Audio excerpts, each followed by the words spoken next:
Բարև ձեզ հետ Էման է, հրավիրում եմ լսել իմ ալիքի կյանքից վերցվածի նոր հեղինակային պատմությունը։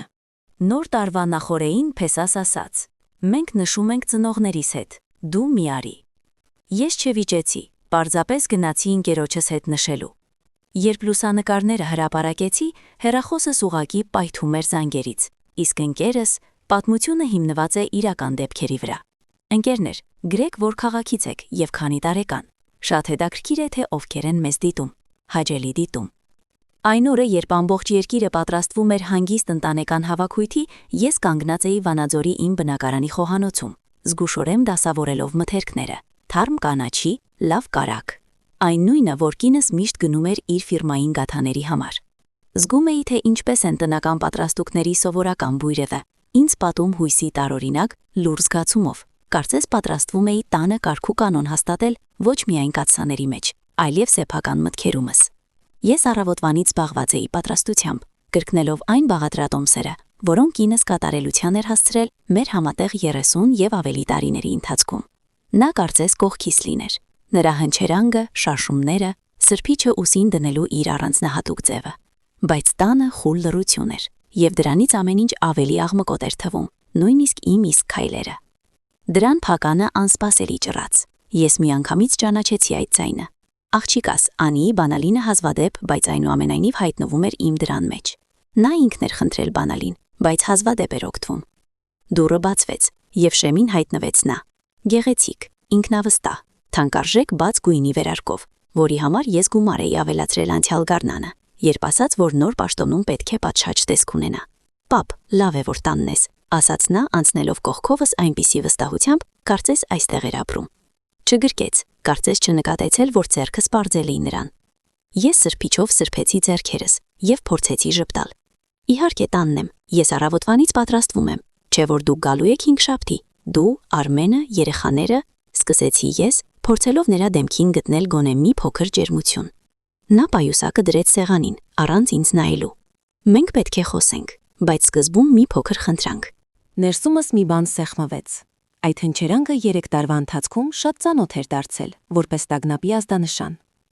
Մեքենան փչացել է, սկսեց նա առօրյա բանով, կարծես աննշան բանի մասին խոսեր։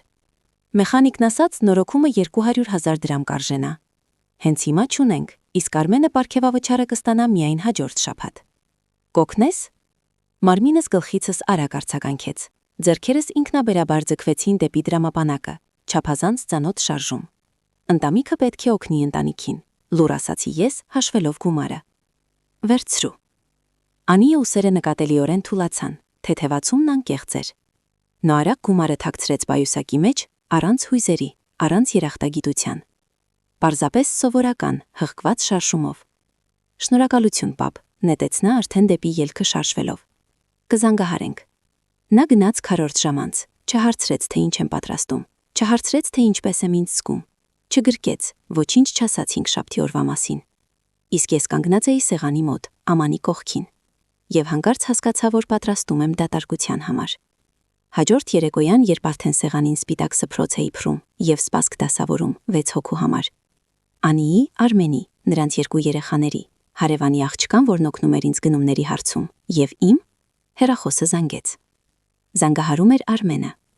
Ձայնը չոր էր, գործնական, կարծես խոսում էր ոչ թե աներոջ, այլ հաճախորդի հետ։ Միհրան, հինգշաբթի օրվա հետ կապված, սկսեց նա։ Ես քարացա պատարագաղը ափսեի վրա պահած։ Այո, ժամը քանիսին սպասեմ։ Նա հազաց, կարծես ուժ հավաքելով տհաճ բան ասելու համար։ Մենք լինելու ենք ծնողներիս մոտ, այնտեղ միայն նեղ շրջանակ է, մտերիմներ։ Դու մի արի։ Ես պատարագաղը դրեցի տեղը, դանդաղ, զգուշորեն։ Հասկանում եմ, ասացի։ Թեև հասկանալու ոչինչ չկար։ Մայրս արդեն պատրաստում է, խստորեն հյուրերի քանակով։ Ինքդ գիտես, թե ինչպես է։ Մրմնջաց նա, փորձելով ավելի մեղմ հնչել։ Հուսամ չես նեղանա։ Ոչ, ամեն ինչ կարգին է, ստեցի ես։ Կապն ընդհատվեց։ Ես երկար ժամանակ կանգնած էի հեռախոսը ձեռքիս, լսելով լռությունը։ Տանը բուրում էր այն ամենով, ինչը ոչ ոք չի համտեսելու։ Սեղանին շարված էին սպասքները, որոնց վիճակված չէր իրենց տեղը զբաղեցնել մարդկանց առջև։ Ավելի ուշ, երբ բնակարանում մտնեց, ես նստեցի իմ հին բազկաթոռին, այն նույն, որտեղ կինս սիրում էր գլուխը դնել ուսիս։ Արջևս բուխարու դարակն է, լուսանկարներով։ Անին տարբեր տարիներին։ Դպրոց, համալսարան, հարսանիք, երեխաներ։ Իսկ կենտրոնում կնոջս ժպիտը, որը ընդմիշտ մնացել է 40 տարեկանից մի փոքր ավելի։ Ես վերցրեցի նոութբուքը, բացեցի բանկային քաղվածքները։ Պատկերը պարզվեց ինչպես հրդեհից հետո կատարված արձանագրություն։ Գարուն, բժշկական ծախսեր, ամառ, տանիքի նորոգում, աշուն, վթարից հետո ապահովագրություն, ձմեռ, երեխաների բուժում։ Տարին 200,000 դրամ։ Եվ ամեն դիմում միայն հերթական խնդրանքից առաջ։ Իսկ հետո լռություն։ Մտերիմներ։ Միայն մտերիմներ, կրկնեցի ես բարձրաձայն։ Եվ այդ լռության մեջ այդ արտահայտությունը հատկապես դաժան հնչեց։ Ես սեղանից հավաքեցի ավելորդ սպասքը։ Յուրաքանչյուր առարկա դանդաղ վերադարձավ պահարան։ Կարծես հառաչանք լիներ։ Այդ գիշեր ես չլացեցի, բայց իմ մեջ ինչ-որ բան կոտրվեց։ Եվ կնոջս մահից հետո տարիներ անց առաջին անգամ հայտնվեց մի զգացում, որը համարյա մոռացել էի։ Նպատակ։ Առավոտյան, երբ Վանաձորի փողոցները նոր էին սկսում աշխուժանալ հազվադեպ ձմեռային լույսով, ես դեռ նստած էի հին բազկաթոռիս։ Նախորդ օրվանից չփոխված։ Պատուհանից դուրս ձյունը թեթև էր, մաքուր։ Այնպիսին, որ նստում է առանց քամու, կարծես հատուկ, ընդգծելու համար բնակարանի լռությունը, որտեղ տարիներ շարունակ ծիծաղ եւ կարկանդակի բույր էր եղել։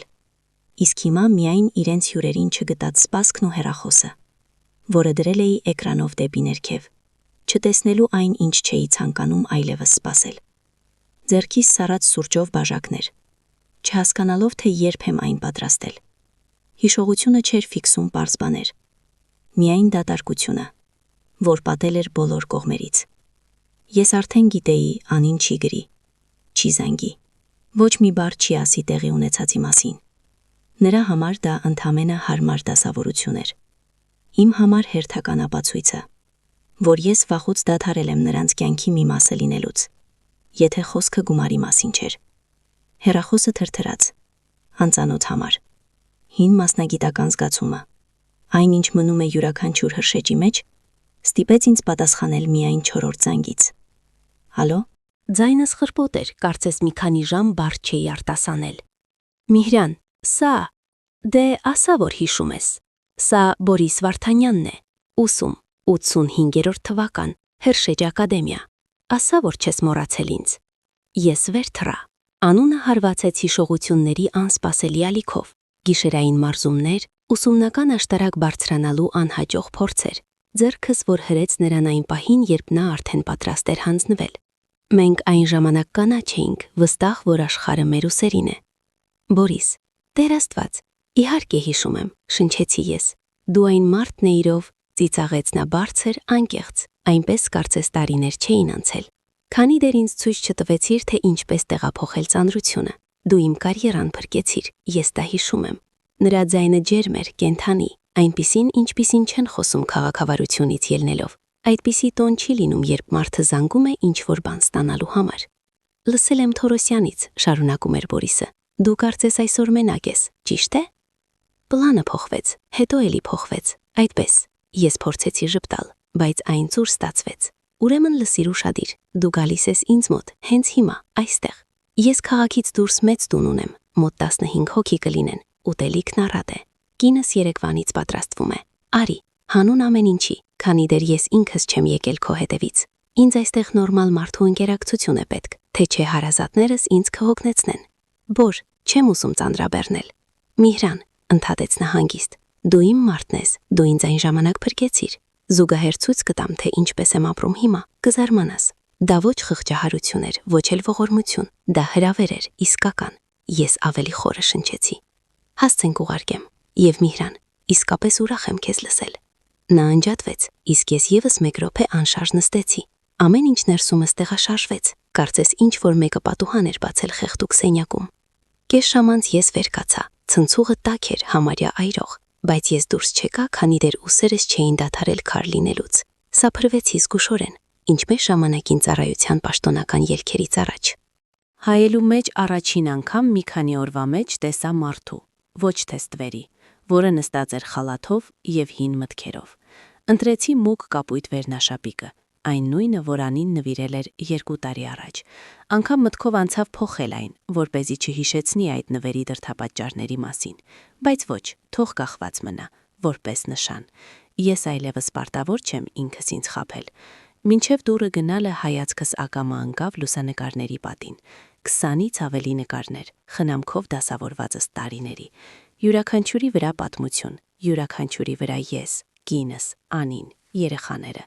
Վաղ շրջանի նկարներում անկեղծություն,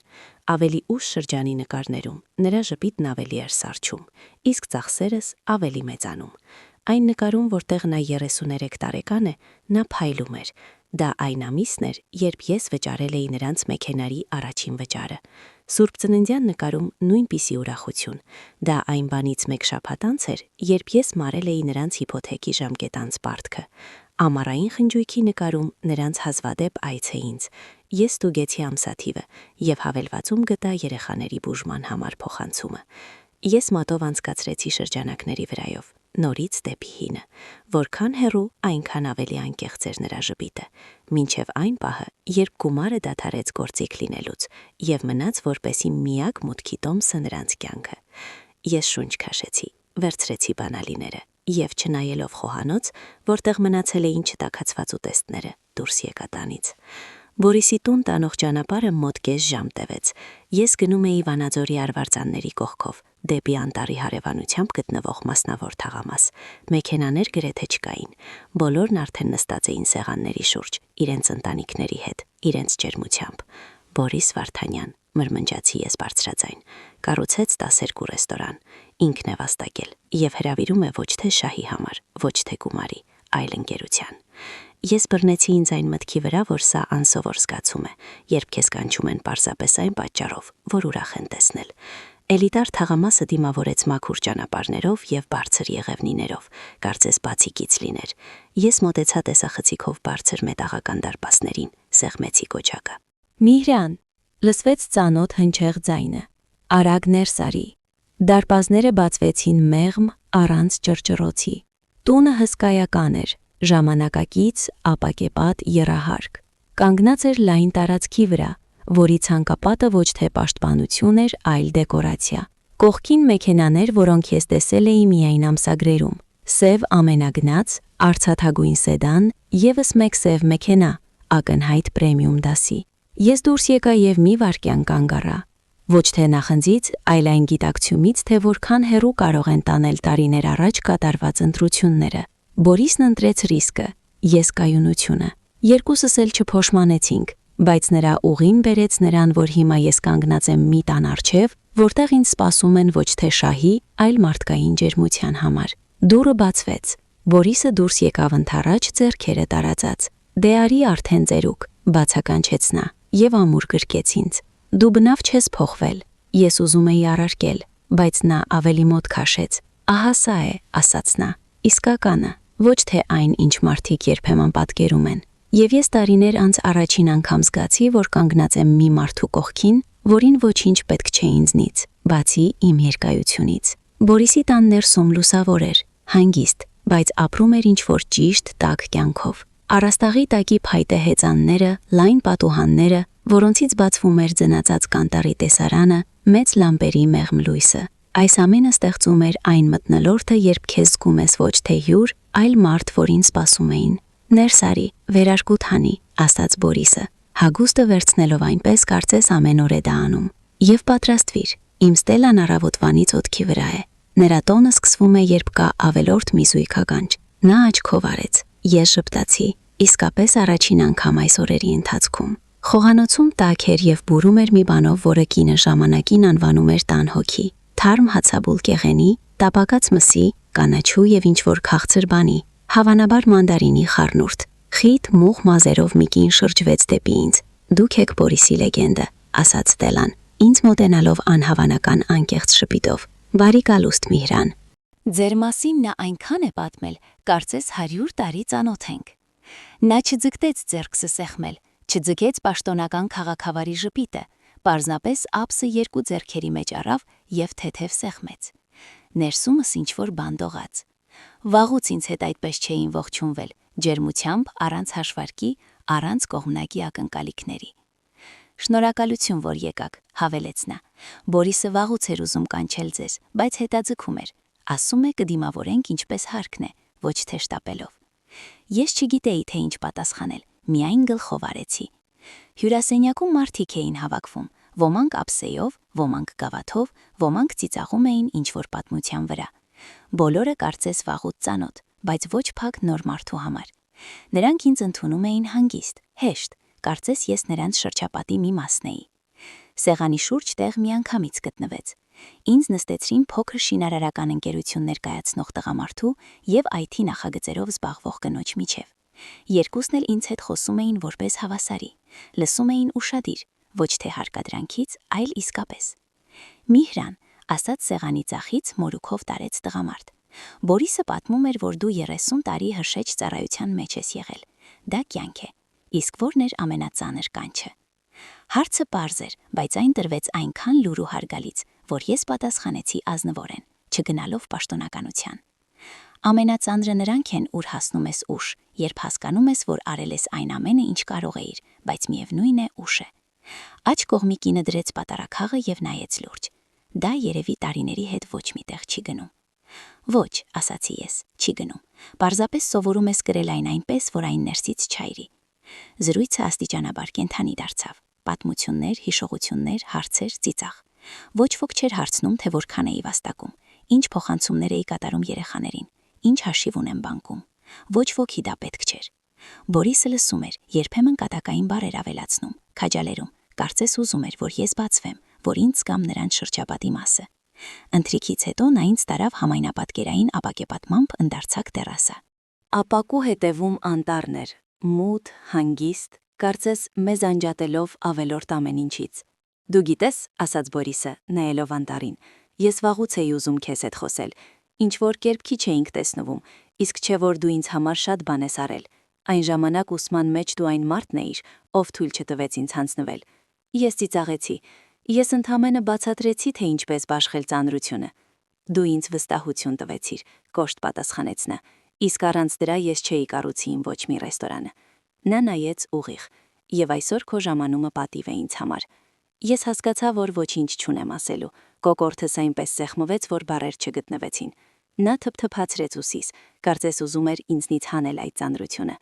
Իսկ հիմա գնա, Ստելան ուզում է նկարվել, նրան դուր է գալիս ֆիքսել կյանքը։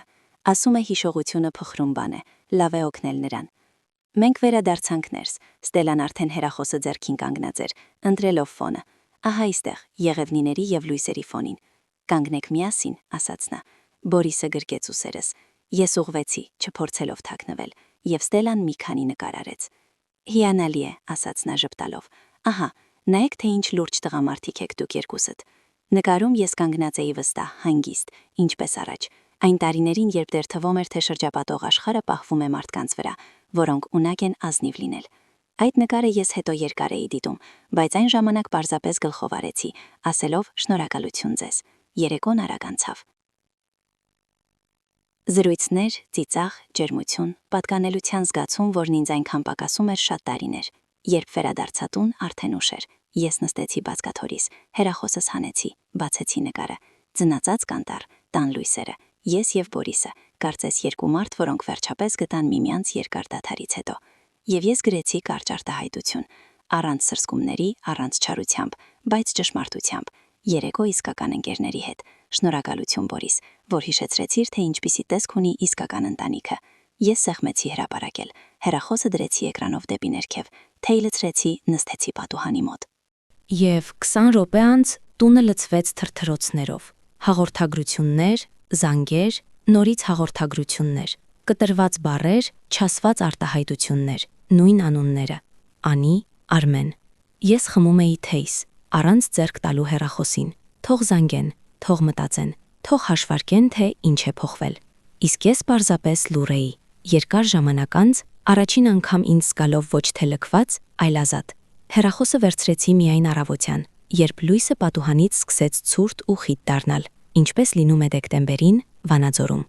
Հաղորդագրությունը բացել չէի շտապում։ Ես գիտեի, այնտեղ Անիի հույզերի ամբողջ ներկապնակն է։ քնքուշ ճնշումներից մինչև մերկ տագնոպ։ Կարծես մեկ լուսանկարից հետո նա հանկարծ հիշեց, որ հայր ունի, բայց ես ձգձգում էի։ Սուրճ եփեցի, լվացա բաժակը, լուր քայլեցի բնակարանով, կարծես ստուգելով հրշեջ օբյեկտը, որտեղ ինչ է դրված, ինչն է պետք ուղղել, ինչը թողնել։ Եվ միայն դրանից հետո վերցրեցի հեռախոսը։ Զանգերը շատ էին, հաղորդագրությունները էլ ավելի։ Պապ, որտեղ ես, ում մոտ էիր, սա ում տունն է, դու տեսել ես ընդհանրապես ինչ ինտերիեր է այնտեղ, դու ծանոթ ես նման մարդկանց։ Պապ, շտապ զանգիր, սա կարևոր է մեր ընտանիքի համար։ Ես շպտացի ոչ թե չարախնդությունից, այլ կանխատեսելիությունից, միշտ նույնը։ Սկզբում սառնություն, հետո հետաքրքրություն, հետո հաշվարկ։ Հեռախոսը նորից թրթրաց։ Այս անգամ զանգ։ Լսափողը վերցրեցի միայն 4-րդ զանգից։ Պապ, Անիի ձայնը հուզված էր, նույնիսկ տողացող։ Ինչու չէիր պատասխանում։ Ես ամբողջ երեկո տեղս չէի գտնում։ Որտեղ էիր։ Այս տունը, ում տունն է սա։ Ընկերոջս, հանգիստ ասացի ես, հին ընկերոջս, բայց դու երբեք չես ասել, որ նման ծանոթներ ունես։ Ձայնի մեջ այլևս տագնապ չկար, այլ սուր հետաքրքրություն։ Չէ որ, հստակ երևում է, որ շատ ապահովված մարդ է։ Իսկ դու երբեք չես հարցրել իմ ծանոթների մասին, պատասխանեցի ես։ Քեզ հետաքրքրում էր միայն իմ գումարը։ Վարքյան, լռություն, հետո արագ շունչ։ Պապ, դու ինչպես կարող ես այդպես խոսել։ Մենք չէ որ ընտանիք ենք։ Ընտանիքը հորը մենակ չի թողնում այն բանից հետո, երբ նրանից 200,000 է վերցրել մեքենայի նորոգման համար, ասացի ես լուռ, բայց հաստատուն։ Եվ նրան չի ջնջում ընտանեկան ընթրիքից։ Նա փորձեց արդարանալ, բայց ես չէի լսում։ Զրույցն իմ ներսում վաղուց ավարտված էր։ Հաջորդ օրը իրավիճակը կրկնվեց կրկնապատիկ ուժով։ Հաղորդագրությունները գալիս էին մեկը մյուսի հետևից։ Երեկորյան հայտնվեց Արմենը։ Նոր տոն, գործնական, ինչպես մարդու, որը որոշել է իրավիճակը վերցնել վերահսկողության տակ։ Բարի երեկո։ Տեսա ձեր լուսանկարը։ Հզոր է։ Հետաքրքիր տուն, տպավորիչ։ Կցանկանայինք հանդիպել, քննարկել ընտանիքի համար մի կարևոր բան։ Ես չպատասխանեցի։ Ուշ գիշեր 11-ին մոտ հեռախոսը նորից զանգեց։ Ես գիտեի ով էր։ Նստած էի բազկաթոռիս լիակատար լռության մեջ և տարիներ անց առաջին անգամ լսում էի իմ սեփական շնչառությունը, այլ ոչ թե անպետք լինելու ներքին վախը։ Եվ որքան երկար էի լռում, այնքան ավելի պարզ էր դառնում։ Ես դադարել էի կախված լինել ցավի այդ սովորական շրջապտույտից։ Առավոտյան զանգեց միայն մեկ հոգի, ում պատասխանեցի։ Բորիսը։ Ինչպես ես, հարցրեց նա կենսուրախ։ Լսիր, Ստելան երեք ամբողջ երեկո ասում էր, որ դու պետք է ավելի հաճախ գաս։ Ասում է դու այն մարդու հայացքն ունես, ով շատ երկար է ամեն ինչ իր ուսերին տարել։ Ես ժպտացի։ Ստելան իմաստուն կին է, դրա համար էլ ամուսնացած եմ նրա հետ, ծիծաղեց Բորիսը։ Ինչպես կնայես նրան, որ այս շաբաթավերջին միտեղ դուրս գանք։ Ծանոթ ունեմ, որ փոքրիկ ապաստարան է պահում կենդանիների համար։ Կարելի է գնալ, օգնել, ձեռքերը շեղել։ Ես զարմացա, բայց միտքը ինչ-որ պատճառով իմ մեջ թեթև նստեց։ Կարծես վաղուց սպասում էր իր ժամին։ Գնացինք, ասացի ես, պետք է գլուխս մի փոքր անջատեմ։ Ապաստարանում բուրում էր կերով, դեղորայքով և զարմանալի ջերմությամբ։ Ոչ կենցաղային, այլ մարդկային։ Այնտեղ աղմկոտ էր, բայց ոչ գրգռող։ Շները հաչում էին, ինչ-որ մեկը թքթքացնում էր վանդակներին, ինչ-որ մեկը կատվին էր կանչում։ Փողոցի սառը օդը խառնվում էր տարածքի խոնավ ջերմությանը, և ամեն ինչ ինչ-որ պատճառով հանգստացնում էր։ Ինձ դիմավորեց Վարդուշը, 60 տարեկան մի կին արծաթագույն մազերով։ Նրա դեմքին կար մի բան, որից միանգամից հանգիստ էր դառնում։ Ոչ թե փափկություն, ոչ, այլ վստահություն։ Կարծես նա գիտի ինչպես աշխարհը կարգի մեջ պահել։ Ուրեմն սա դուք եք, Միհրան, ասաց նա լուռ։ Բորիսը զանգել էր, ասում էր հուսալի մարդ եք, մեզ նմանները շատ են պետք։ Ես մի փոքր կորցրեցի ինձ, բայց գլխով արեցի։ Վստահ չեմ, որ օգտակար կլինեմ, անկեղծ խոստովանեցի։ Օգտակարությունը ճկուն հասկացություն է, պատասխանեց նա։ Երբեմն բավական է պարզապես լինել։ Բայց ձեր ձեռքերն այսօր ինձ պետք կգան։ Կեր են բերել, պարկերը ծանր են։ Մենք միասին աշխատեցինք 2 ժամ։ Նրա շարժումները հստակ էին, հանգիստ։ Իմը ֆիզիկական աշխատանքի սովոր, թեկուզ և մի փոքր մոռացված։ Դուք այն մարդու հայացքն ունեք, որի տանը շատ լուռ է, ասաց նա լուռ, մինչ մենք տուփերը տեղափոխում էինք։ Ես նման հայացքները միանգամից եմ ճանաչում։ Գուցե այդպես էլ կա, պատասխանեցի ես։ Նա նայեց ուղիղ, մեղմ, բայց ուշադիր։ Կան մարդիկ, որոնք գնահատում են միայն այն ժամանակ, երբ իրենց ինչ-որ բան է պետք։ Սա ձեր մեղքը չէ, սա նրանց դատարկությունն է։ Ես չկարողացա պատասխանել։ Կոկորդիս կարծես մի գունդ էր կանգնել, որը չէի զգացել շատ տարիներ։ Մենք դուրս եկանք փողոց, շնչելու։ Նա թերմոսը մեկնեց։ Տաք թեյ։ Լավ միջոց է մարդուն շնչառությունը վերադարձնելու։ Ես վերցրեցի, կումարեցի և երկար ժամանակ անց առաջին անգամ զգացի, որ մենակ չեմ։ Երբ վերադարձա տուն, արդեն մութ էր։ Հազիվ էի հասցրել կոշիկներս հանել, երբ նկատեցի նրանց մեքենան բակում, Անիի մեքենան։ Անգամ չզարմացա։ Նրանք կանգնած էին իմ դռան մոտ, Անին, Արմենը, երեխաները։ Երեխաները ուրախ, անկեղծ, մեծերը լարված, հավաքված, ինչպես մարդիկ, որոնք եկել են լուրջ զրույցի։ Պապ, բղավեց Անին, երբ տեսավ ինձ։ Մենք շատ էինք ուզում ներս գալ։ Երեխաները նետվեցին դեպի ինձ, գրկեցին առանց կեղծիքի, առանց խաղի։ Նրանց բույրը, մանկության, թղթե գրքերի, ձմեռային ձեռնոցների, գրեթե ճեքեց պաշտպանությունս։ Բայց հետևում կանգնած էին մեծերը, և ես գիտեի ինչի համար են եկել։ Երեխաները կառչել էին ինձնից այնքան անկեղծորեն, որ ներսումս մի բան դողաց, կարծես ինչ-որ մեկը մի վայրկյանով բարձրացրել էր հին արքղի կափարիչը, զգացմունքներով, որոնք չէի հանել երկար ամիսներ։ Թորս ինձ էր սեղմում իր արևային համակարգի ստվարաթղթե մոդելը, երևի հպարտանում էր և ուզում ցույց տալ։ Բայց նրանց թիկունքում կանգնած էին Անին և Արմենը, ուղիղ, լարված, ինչպես մարդիկ, որոնք եկել են ոչ թե հյուր, այլ բանակցությունների, որոնցից կախված է իրենց սեփական հարմարավետությունը։ Պապ, սկսեց Անին դանդաղ, կարծես տոնն ընտրելով։ Մենք մտածեցինք, որ պետք է խոսել, բայց իրական, մենք չէ որ ընտանիք ենք։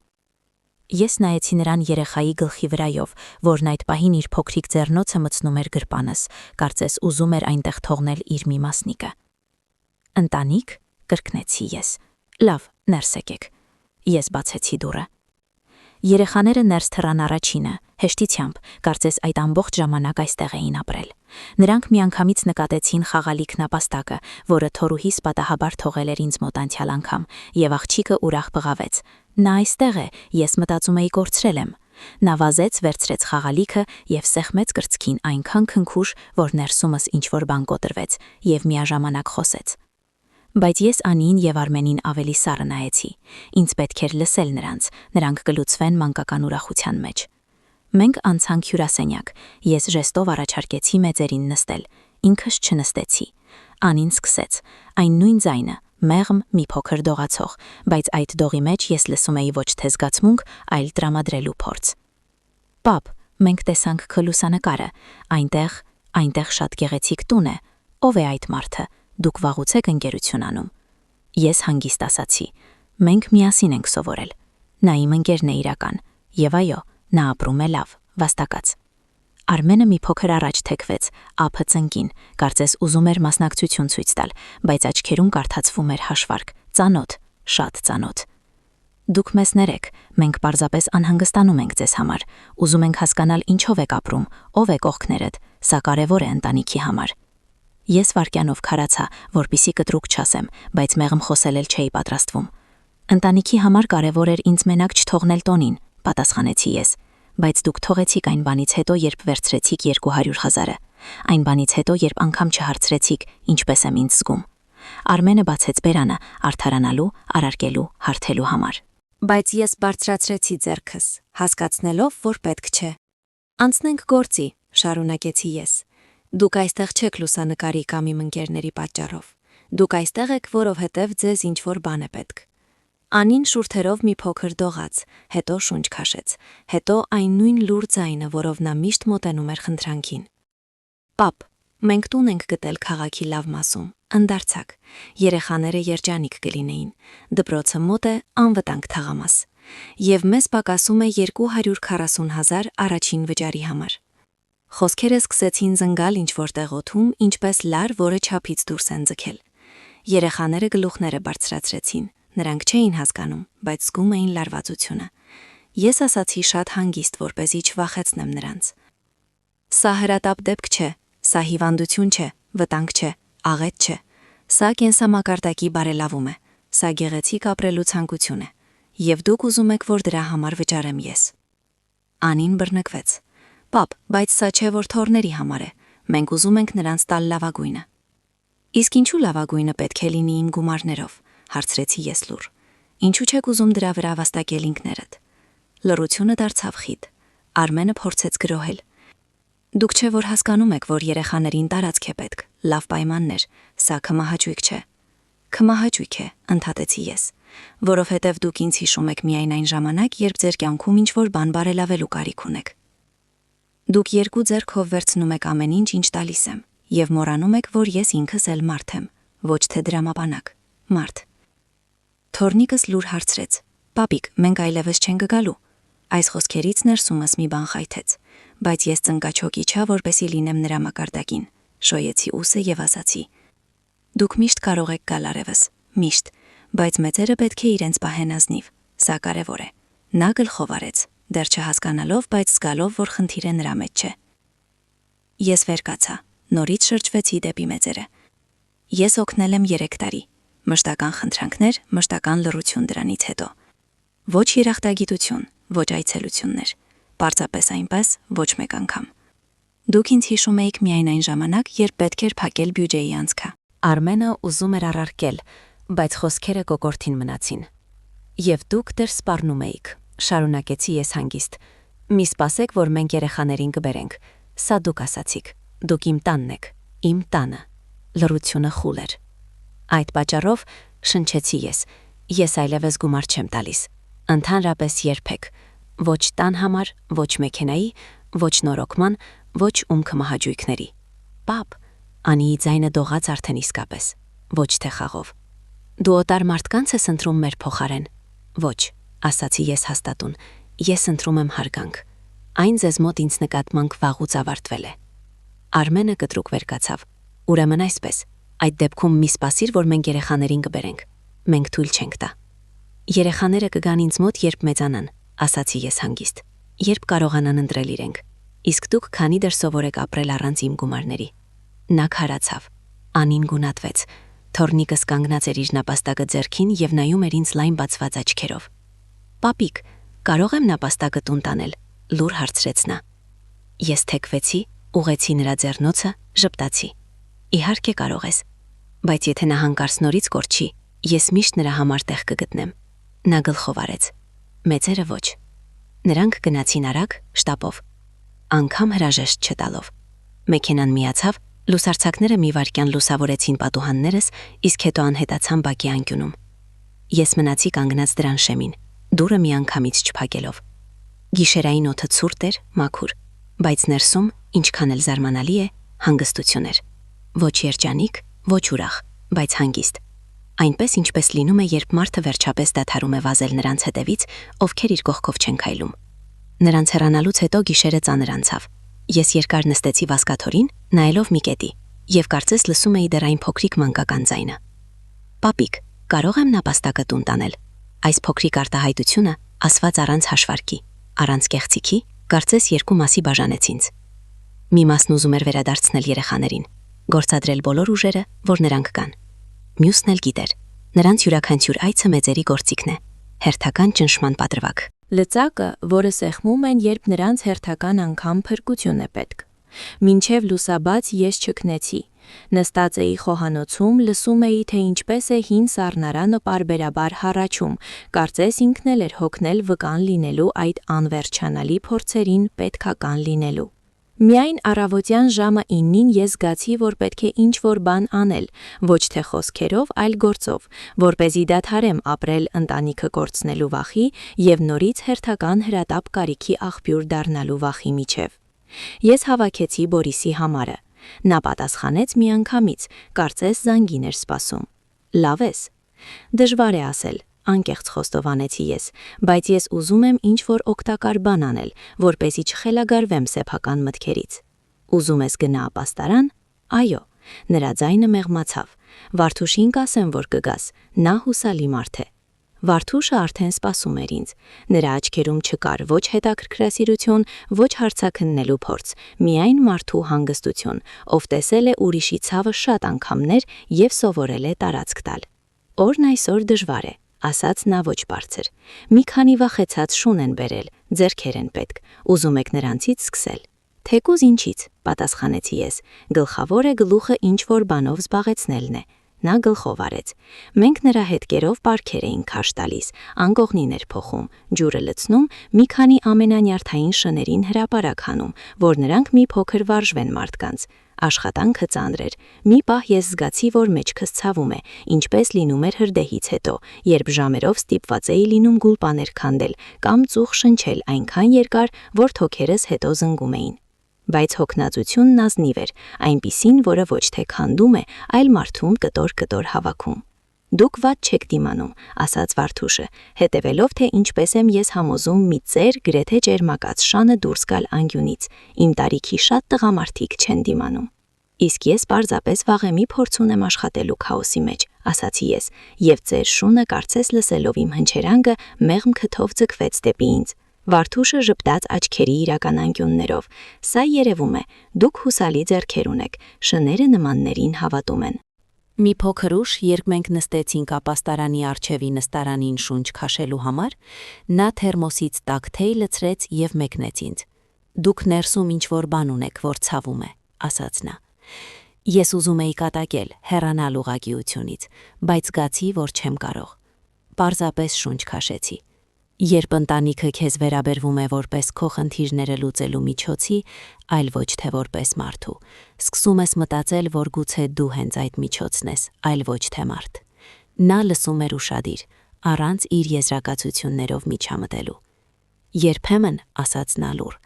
մեծահասակ երեխաները պետք է բախվեն փակ դրանը, որպեսզի վերջապես տեսնեն այն մարդում, որը դրանի հետևում է կանգնած, ոչ թե դրամապանակը, ոչ թե հորը ռեսուրսը։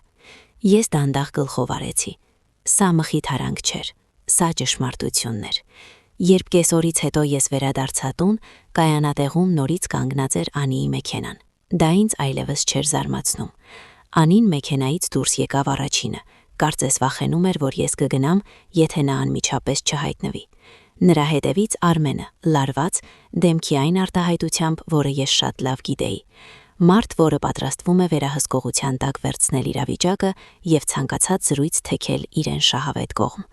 Անին արագ քայլեց դեպի ինձ։ Պապ, կարելի է խոսել, խնդրում եմ։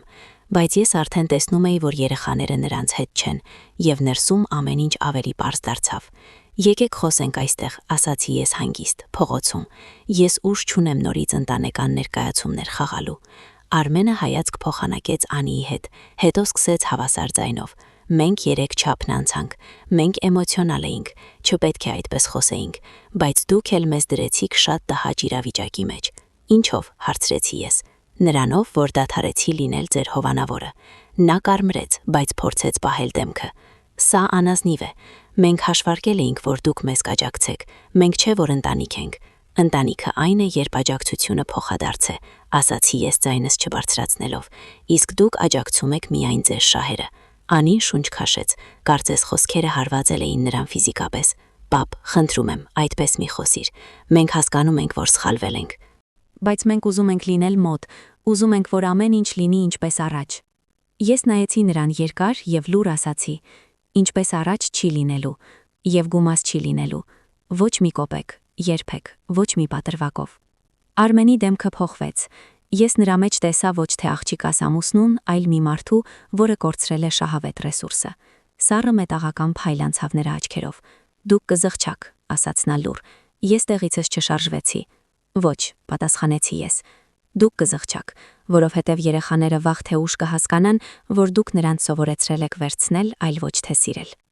Անին նորից արտասվեց, բայց ես տեսնում էի նա չէր լալիս մեր կապի համար, նա լալիս էր կորցրած գումարների համար։ Ես անցա նրանց կողքով դեպի մուտք, բանալին մցրեցի փականի մեջ, շրջվեցի եւ ասացի. Մաղթում եմ ձեզ սովորել ապրել ձեր աշխատածով եւ դադարել հաշվել ուրիշինը։ Եվ փակեցի դուռը։ Բնակարանում լռություն էր։ Ես նստեցի բազկաթոռին, իջեցրեցի ձեռքերս եւ առաջին անգամ զգացի ոչ թե ցավ, ոչ թե չարություն, ոչ թե վախ, այլ դատարկություն, որը տարօրինակ կերպով թեթև էր։ Ես գիտեի, որ այսուհետ ծանր է լինելու։ Գիտեի, որ առջևում զրույցներ են, որոնք վերջնական կետ կդնեն, եւ գիտեի պետք է պաշտպանեմ այն, ինչ կառուցել եմ ամբողջ կյանքս։ Նույն երեկոյան բացեցի նոթբուքը, որոնման մեջ հավաքեցի ժառանգության հարցերով իրավաբան Վանաձոր։ Եվ երկար ժամանակ անց առաջին անգամ ոչ մի վայրկյան չկասկածեցի իմ որոշման մեջ։ Երեկոյան նստած էի բազկաթոռում, հեռախոսով ու նոթբուքով եւ թերթում էի իրավաբանական խորհրդատվությունների կայքերը, նույնքան ուշադիր, որքան ժամանակին ստուգում էի հրդեհից հետո կազմված հաշվետվությունները, որտեղ ամեն մի մանրուք կարող էր բացատրել բռնկման պատճառը։ Այստեղ այլ էր, բայց սկզբունքը նույնն էր՝ ընտրել այն, ինչը կպաշտպանի կրկնակի փլուզումից, սահմանների կրկնակի ոչնչացումից։ Ժամը 21-ից մոտ ես կանգ առա մեկ անվան վրա։ Հեղինե Երանոսյան, 15 տարվա փորձ։ Մասնագիտացումը ժառանգության գործեր, արձագանքները հանգիստ, առանց ցուցադրական հիացմունքի, բայց վստահորեն դրական։ Մարդիկ գրում էին, որ նա կարողանում է ճշմարտությունը ասել, նույնիսկ եթե այն տհաճ է։ Առավոտյան ժամը 19 զանգեցի նրա քարտուղարին։ Հեղինե Երանոսյանի բյուրո, բարև ձեզ։ Ես ուզում եմ խորհրդատվության գրանցվել, ասացի ես։ Կտակի փոփոխության հարց է։ Ուզում եմ վերաբաշխել ժառանգությունը։ Փոփոխության պատճառը։ Ես ուզում եմ, որ գումարս հասնի նրանց, ովքեր գնահատում են ինձ, այլ ոչ թե իմ հաշիվները։ Լսափողում մի վայրկյան լռություն տիրեց։ Առանց դատապարտման, պարզապես հասկացողության լռություն։ Վաղը ժամը 14:00-ին պատուհան կա։ Հարմար է։ Այո։ Պատրաստեք գույքի եւ եկամուտների վերաբերյալ փաստաթղթերը։ Եվ խնդրում եմ եկեք սթափ վիճակում։ Իրավաբանը պետք է համոզվի, որ դուք գործում եք գիտակցված։ Ես շփտացի։ Դրա հետ խնդիր չկա։ Հաջորդ օրը կեսօրին մտա բարձր գրասենյակային կենտրոն։ Ներսում պատերը խիստ էին, բաց գույնի վահանակներ, կոկիկ դռներ, ընդարձակ միջանցք։ Ինձ դիմավորեց 50 տարեկան մի կին, մարզված, ուշադիր։ Ես Հեղինեն եմ, անցեք, նստեք։ Նրա աշխատասենյակը տաք էր, ոչ թե ջերմաստիճանով, այլ զգացողությամբ։ Այստեղ ամեն ինչ իր տեղում էր։ Հեղինեն նստեց դիմացս, իր առջև դրեց բարակ թղթապանակը եւ ասաց. Սկսենք գլխավորից։ Ինչու եք ուզում փոխել ժառանգության բաշխումը։ Ես ուղիղ նայեցի նրա աչքերին։ Որովհետև 3 տարի ինձ որպես բանկոմատ են ընդունել։ Որովհետև ինձ չեն զանգահարել զրույցի համար, միայն խնդրանքի։ Որովհետև կնոջս մահից հետո ես մենակ մնացի։ Եվ միակ կապը, որ պահպանում էին աղջիկս ու նրա ամուսինը, իմ գումարի միջոցով էր։ Ես այլևս այդպես չեմ ուզում։ Հեղինեն լսում էր, առանց ընդհատելու։ Ունեք մարդ, ում կփոխանցեք գույքը, հարցրեց նա։ Կա մարդ, որն ինձ երախտապարտ է ոչ թե փողի համար, այլ որովհետև ես մի անգամ օգնել եմ նրան չհանձնվել։ Կան մարդիկ, որոնց կյանքում իմ փողերը ավելի շատ օգուտ կբերեն։ Կա կազմակերպություն, որին ես կվստահեի նրանց պաշտպանությունը, ում ոչ ոք չի պաշտպանում։ Ես դադար տվեցի։ Եվ կա դուստրս։ Նա կստանա մի մաս, բայց հենց այնքանը, որը վերջնականապես չի քանդի նրա բնավորությունը։ Հեղինեն գլխով արեց։ Այդ դեպքում ես խորհուրդ եմ տալիս ժառանգության պաշտոնական փոփոխություն։ Բաժնեմասերի բաշխմամբ եւ միջոցների կենթանության օրոք կառավարման կարգադրագրի ստեղծում, որպեսզի հարազատները չկարողանան ձեզ վրա ճնշում գործադրել ձեր կենթանության օրոք։ Նա բացեց թղթապանակը։ Մենք կձևակերպենք այսպես. 70% ձեռընտրած կազմակերպություններին, մարդկանց, հիմնադրամներին, 30% դստերը։ Բայց այդ մասը նրան հասանելի կլինի միայն ձեր մահից հետո, վերահսկվող բաշխման միջոցով։ Ոչ մի հրատապ վճարում, ոչ մի շտապ կարիք։ Ես դանդաղ գլխով արեցի։ Սա այն էր, ինչ ուզում էի, ոչ թե վրեժխնդիր լինել, այլ պաշտպանել ինձ եւ պահպանել արժանապատվությունս։ Կարող եք փաստաթղթերը պատրաստել։ Այո, այդ դեպքում ես ամեն ինչ կստորագրեմ։ Հեղինենը նվազ նկատելի ժպտաց։ Դուք առաջին հայրը չեք, ով գալիս է ինձ մոտ այն բանից հետո, երբ հասկանում է, որ սերը փոխարինել են պահանջներով։ Բայց դուք քչերից եք, ով չի վախենում քայլանել, որը ամեն ինչ կդնի իր տեղը։ Մենք ձեռք սեղմում կատարեցինք, ամուր հարգանքով լեցուն։ Արդեն երեկո էր, երբ դուրս եկա փողոց։ Դեկտեմբերյան օդը խոնավ էր, ցրտաշունչ, բայց թեթև։ Երկար ժամանակ անց առաջին անգամ ես շնչում էի ազատ։ Ոչ թե որպես հայր, որը փորձում է ընտանիքը պահել ամեն գնով, այլ որպես մարդ, որը վերջապես դադարում է կառչել այն ամենից, ինչ վաղուց ձեռքից ընկել էր։ Տուն վերադառնալիս ես ինձ բռնացրեցի այն մտքի վրա, որ ուզում եմ զանգել Բորիսին, բայց ոչ թե շեղվելու համար, այլ պարզապես այն պատճառով, որ կարելի է զանգել մարդուն, առանց վախի, որ նա կսկսի ինչ-որ բան խնդրել։ Բորիսը միանգամից վերցրեց։ Դե ինչ, ինչպես անցավ, հարցրեց նա այն մարդու տոնով, որն անկեղծ անհանգստանում է, այլ ոչ թե հետաքրքրասիրությունից դրդված։ Լավ, ասացի ես։ Հեղինենը խելացի կին է, ամեն ինչ ճիշտ կանենք։ Ապրես, ասաց Բորիսը, իսկ հիմա լսիր։ Վաղը ես գնում եմ ապաստարան, ուզում եմ մի շուն տանել տուն։ Այնտեղ մի ծերուկ կա, կգաս ինձ հետ։ Ես մի վայրկյան քարացա։ Կգամ, պատասխանեցի ես։ Հաջորդ օրը հանդիպեցինք ապաստարանի մոտ։ Բորիսը քայլում էր կենսուրախ, վստահ, իսկ ես նկատեցի, որ սիրտս ինչ-որ պատճառով ավելի արագ էր բաբախում։ Ոչ թե տագնապից, այլ սպասումից։ Վարդուշը տեսնելով ինձ շպտաց այնքան լուր եւ այնքան մարդկային, որ ես զգացի ջերմություն, որը վաղուց չէի զգացել կնոջ կողքին։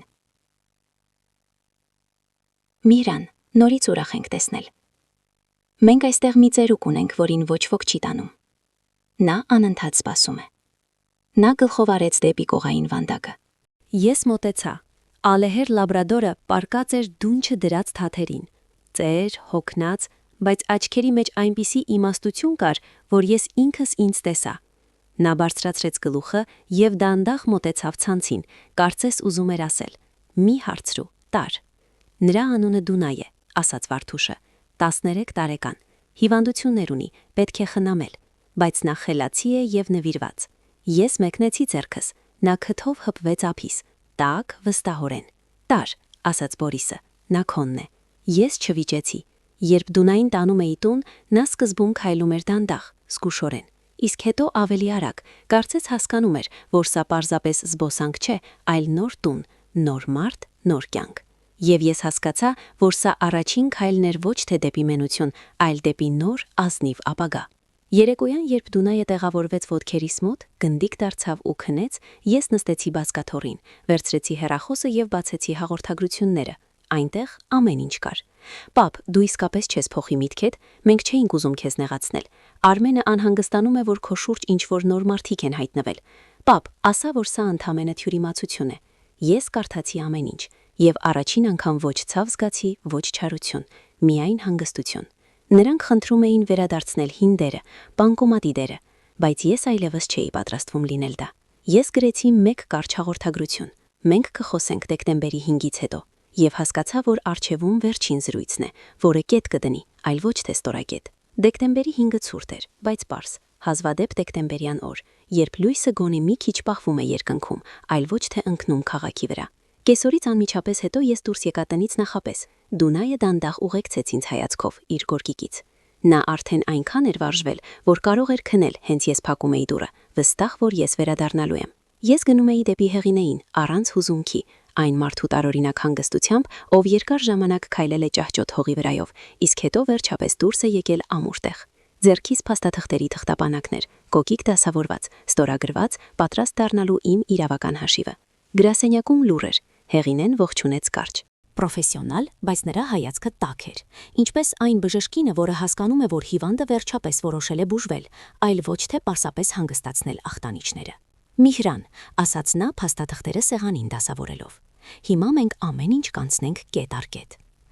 Նա ցույց տվեց առաջին էջը։ Սա կտակին նոր կարգագրագիրն է։ 70% ձեր ընտրած բարեգործական կազմակերպություններին եւ 2 մարդուն, որոնց նշել եք։ 30% աղջկան։ Այդ մասը փոխանցվում է միայն ձեր մահից հետո, վերահսկվող բաշխման միջոցով։ Կյանքի ընթացքում նա դրա վրա ոչ մի կերպ չի կարող ազդել։ Ես գլխով արեցի։ Սա միջոցների կենթանության օրոք կառավարման կարգադրագիր է։ Քանի դեռ ողջ եք, ոչ մի խնդրանք, ոչ մի ճնշում, ոչ մի ընտանեկան հանգամանք թույլ չի տա որևէ մեկին մուտք ունենալ ձեր միջոցներին։ Ես նորից գլխով արեցի, արդեն ավելի հաստատուն։ Եվ սա լիազորագիր է ձեր անգործունակության դեպքի համար։ Դուք ինքներդ նշել եք 2 մարդու, որոնց վստահում եք։ Նա բարձրացրեց աչքերը։ Սա ձեր վերջին պաշտպանության գիծն է, շատ խելամիտ քայլ է։ Ես ամեն ինչ ստորագրեցի ոչ շտապելով, ուշադիր, այնպես ինչպես ժամանակին ստորագրում էի ակտերը հրտեհից հետո, հասկանալով, որ ստորագրությունը ոչ թե ձևականություն է, այլ ամբողջ հետագա կյանքի պատասխանատվությունը։ Աշխատասենյակը լցվեց լուր ձայներով, կնիկ, երկրորդ, երրորդ, նոտարի վերջնական դրոշմը եւ վերջ։ Փաստաթղթերը այլևս նախագիծ չէին, դրանք իրականություն դարձան։ Շնորհավորում եմ, ասաց Հեղինեն սեղմելով ձեռքս։ Հիմա ձեր ապագան պաշտպանված է։ Եվ երկար տարիներ անց առաջին անգամ ես զգացի, այո, պաշտպանված է։ Ստորագրելուց հետո դուրս եկա փողոց։ Մեքենաները դանդաղ էին ընթանում եւ ամբողջ քաղաքը հանգիստ էր տվում, գրեթե բարյացական։ Ես դեմքս բարձրացրեցի դեպի երկինք, շնչեցի սառնաշունչ օդը եւ հասկացա, այս լռության մեջ մի ճիշտ բան կա, որը ինձ վաղուց էր պակասում։ Իսկ հետո եկավ զրույցի ժամանակը։ Անինն ու Արմենը եկան նշված ժամին։ Ժամապահ, լարված, նստեցին բազկաթորին իրար կողքի, որպես միասնական ջակատ։ Ես չնստեցի, մնացի կանգնած սեղանի մոտ իմ թրթապանակի կողքին։ Դուք ուզում էիք խոսել, հարցրեցի ես հանգիստ։ Եկեք։ Անին նայեց ինձ այնպիսի հույսով, որից ներսումս ոչ մի լար չդողաց։ Չափազանց ուշ, չափազանց սառը, չափազանց շատ կորուստների տարիներ։ Պապ, մենք հասկացանք, որ սխալվել ենք, մենք անհանգստանում ենք, մենք ուզում ենք ամեն ինչ ուղղել։ Նա խոսում էր արագ, ինչպես մարդ, որը փորձում է ճիշտ բառեր ընտրել, բայց ներսում դեռ հույս ունի հին սխեմայի վրա, պարզապես այս անգամ ավելի կոկիկ։ Արմեն նստած էր ուղիղ մեջքով, կզակը լարված։ Նա պատրաստ էր միջամտելու, եթե ես ինչ-որ սխալ բան ասեի, բայց լռում էր, պահի էր սպասում։ Ես ստորագրել եմ նոր փաստաթղթեր, ասացի ես հավասար։ Ժառանգության, կառավարման, իրավական։ Անին թեթևակի ցնցվեց։ Սա նշանակում է, ասացի ես դանդաղ, որ դուք այլևս չեք կարողանա ճնշում գործադրել ինձ վրա, ոչ խնդրանքներով, ոչ նախատինքներով, ոչ էլ երեխաներով։ Իմ գումարները բաշխված են, իմ տունը պաշտպանված է, իմ ցանկությունները օրենք են։ Արմենը բացեց բերանը։ Բայց դուք սպառնում էիք ինձ նրանով, որ կդադարեք երեխաներին բերել, ընդհատեցի ես։ Եվ այդ պատճառով դուք այլևս իրավունք չունեք խոսելու ընտանիքի մասին։ Նա լռեց, ես շարունակեցի։ 30% ես թողել եմ ձեզ, ոչ թե որովհետև դուք արժանի եք դրան, այլ որովհետև դու իմ աղջիկն ես։ Բայց ստանալ դրանք կարող եք միայն իմ մահից հետո, եւ միայն այն գումարի շրջանակներում, որը ես նշել եմ։ Անին փակեց աչքերը, կարծես դա հարված էր։ Պապ, շշնջաց նա։ Այն ամենը, ինչ փորձում էիք անել ինձ հետ, այլևս չի աշխատի։ Ես մեկ քայլ մոտեցա։ Հիմա ստիպված կլինեք ապրել ինքներդ, ձեր աշխատանքով, ձեր խելքով, առանց իմ գումարների։ Լռություն։ Մութ, խիտ, գրեթե շոշափելի։ Եվ հենց այդ ժամանակ Անին լաց եղավ, ոչ թե բարձր, այլ լուռ, իսկապես առանց խաղի։ Ոչ թե գումարի մասին, այլ այն մասին, որ իր ներսում իսկապես մի բան կոտրվեց, աշխարհի իր սովորական պատկերը։ Ես ասացի նրան ավելի մեղմ, քան սպասում էի։ Ես չեմ մերժում քեզ սիրո մեջ։ Ես մերժում եմ օգտագործման մեջ։ Տարբերությունը մեծ է։ Նա գլխով արեց գրեթե աննկատ։ Պապ, միայն կարողացավ ասել նա։ Գնացեք, ասացի ես։ Մենք կտեսնվենք ավելի ուշ, երբ դուք երկուսդ էլ սովորեք ինձ մոտ գալ ոչ թե պարզած ձեռքով։ Ես չար չէի, նեղացած չէի, ես ազատ էի։ Նրանք հեռացան դանդաղ, առանց դռների ջոջքի, առանց սպառնալիքների։ Առաջին անգամ 3 տարվա մեջ հանգիստ։ Նույն երեկոյան ապաստարանում ես ձևակերպում էի Դունայի փաստաթղթերը։ Վարդուշը կանգնած էր կողքիս, հետևելով թե ինչպես է նա քայլում սենյակում։ Քթով հպվում ափիս, եւ ամեն անգամ կարծես վախենալով, որ սա պատահականություն է, համոզվում, որ ես այստեղ եմ։ Նա անդրեց ձեզ, ասաց Վարդուշը լուռ։ Նման շները երբեք չեն սխալվում։ Իսկ ես ընտրեցի ինձ, ասացի ես։ Երկար ժամանակ անց առաջին անգամ։ Նա նայեց ինձ տակ։ Սա երևում է։ Մենք Վարդուշի հետ քայլում էինք երեկոյան փողոցով։ Ես ուղեկցեցի նրան մինչև կանգար, թեև նա դիմադրում էր, պնդելով, որ կինը, որի ձեռքերը 20 կիլոգրամոց պարքեր են բարձրացնում, ուղեկցման կարիք չունի, բայց միևնույն է քայլում էր կողքիս, մի փոքր հպվելով ուսովս։ Գիտեք, ասաց նա լուռ, մարդը իսկապես ազատ է դառնում, երբ դադարում է վախենալ մենակ լինելուց։ Իսկ հետո միշտ գտնվում են նրանք, ովքեր գնահատում են մարդկային, առանց պայմանների, առանց առևտրի։ Ես գլխով արեցի։ Ինձ բացատրություն պետք չէր։ Ես դա զգում էի։ Կտեսնվենք ուրբաթ օրը, հարցրեց նա, կարծես առիթից օգտվելով։ Այո, պատասխանեցի ես։ Եվ ուրբաթ, եւ ցանկացած ժամանակ, երբ ձեզ օգնություն պետք կլինի։ Նա ժպտաց թեթև վառ, այն ջերմությամբ, որը վաղուց ոչ ոք ինձ այդքան պարզ չէր տվել։